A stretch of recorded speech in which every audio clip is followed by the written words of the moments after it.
Hello, Cancer, Sun, Moon, Rising, and Venus signs. Kamusta kayo? Sana po ay nasa mabuti kayong kalagayan. Welcome back po sa Star Tarot. Kung bago kayo rito, welcome din kayo. Thank you sa inyong support. I truly appreciate it. God bless you all. Thirst. Ayan, Cancer. So, siguro literal na thirst ito, no? Maaaring ang iba sa inyo dito. Hindi masyado nakakainom ng tubig. Hindi masyadong nakahydrate ang inyong katawan, ang inyong sarili, no? So, parang disyerto, siguro ang pakiramdam ng katawan ninyo, kaya parang uhaw kayo talaga. Totoong uhaw kayo sa fluids, no? So, maaaring ganun ang ganap dyan ng iba. So, this could be a reminder for you, you know, na dapat ay lagi kayong umiinom ng tubig. We have snake shedding, no? Now is the time for releasing, no? Sa ibang bansa ngayon, fall season na or magsisimula na yung fall season. Kaya parang ito rin, ano, this is fall season na sa buhay ninyo. Now is the time for releasing, for purging, for shedding old skin, yung ganon. So definitely meron ditong pagbabagong mangyayari sa buhay ninyo. You're going to turn a page, no, sa buhay ninyo at this time.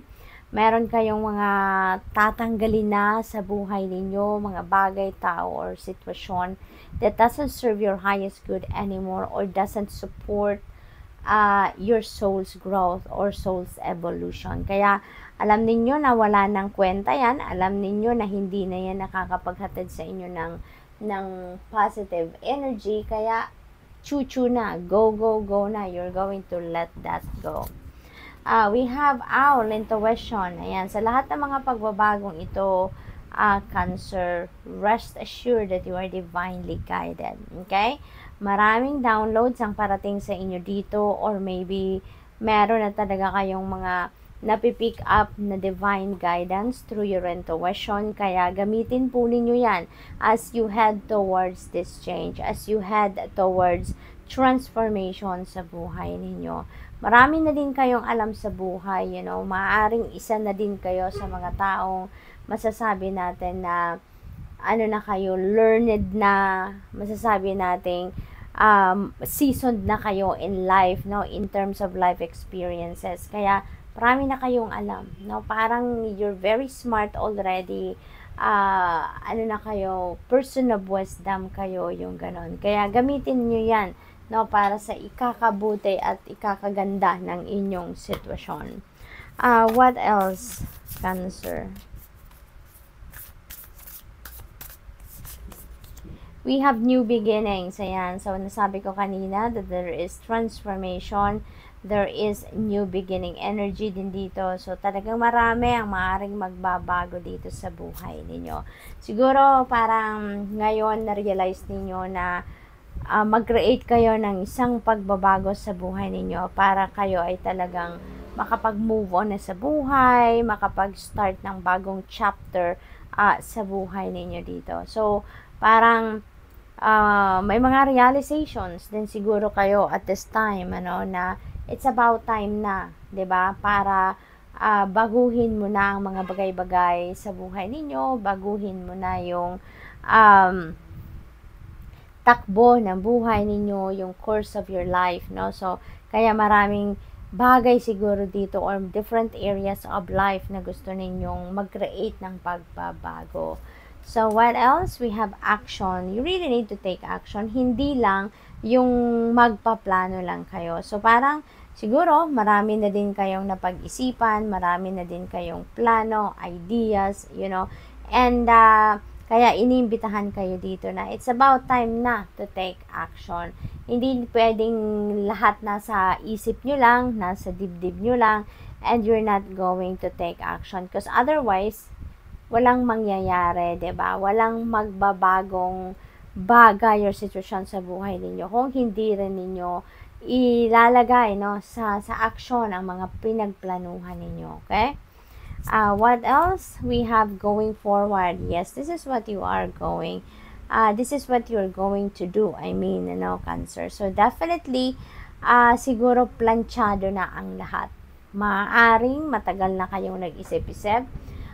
Siguro, iba't ibang parte ng buhay ninyo dito magkakaroon ng pagbabago, and you are definitely going forward with your life, no? Wala nang makakapigil sa inyo dito, no? You're definitely going to take action. At meron na naghihintay na magandang umaga, isang bagong pag-asa ang naghihintay sa inyo dito. The path is very clear na para sa inyo. So, feeling ko dito, nakikinig talaga kayo sa inyong intuition at nakikita ninyo ang tamang daan na dapat ninyong puntahan, no?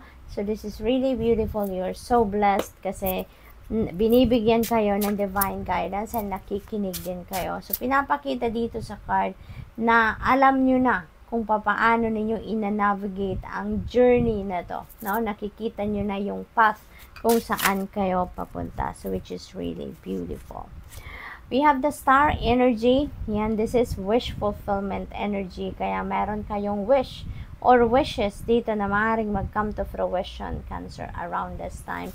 This is also about new beginnings. New beginning energy din ang sinundan niya dito sa linyang ito. This is also about new hope, new optimism. Yan ang pinapakita ng card na to.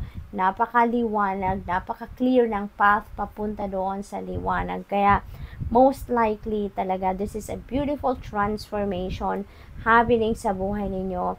Sigurado kayo, alam na ninyo kung saan kayo pupunta, ano ang gagawin ninyo, and you know pretty much na magiging matagumpay kayo dito sa pagsisimula ninyo ng bagong chapter na to sa buhay ninyo.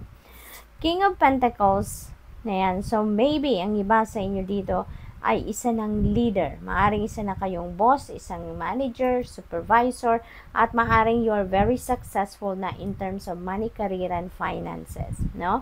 Siguro marami na siguro din kayong pera, maaring wealthy na kayo, marami na kayong naipon, and nasa tugatog na kayo ng tagumpay, no? Pagdating sa inyong money, career, and finances. Possible din ng iba sa inyo dito will be promoted to a leadership role, or pwede rin, ano, since this is a pentacle energy, maaari din ang iba sa inyo dito is becoming a dad. Maaaring magiging tatay na din kayo sa ngayon. So, good luck to that.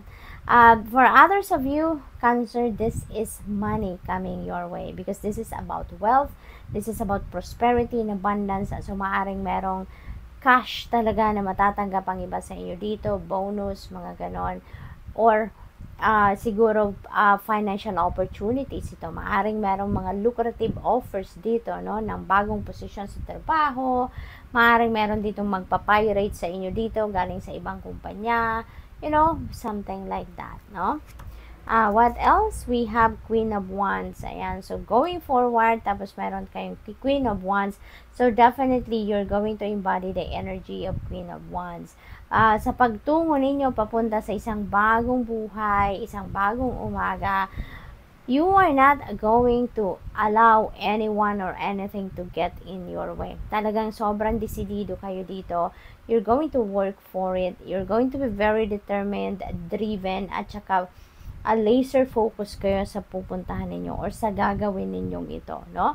Ang hangad ninyo dito is for you to achieve kung ano man yung ina-envision ninyo dito for yourself, and you're going to do anything and everything in your power to accomplish it. So, good luck po. That's all I have for you for the week. Thank you for watching. Love and light. Namaste.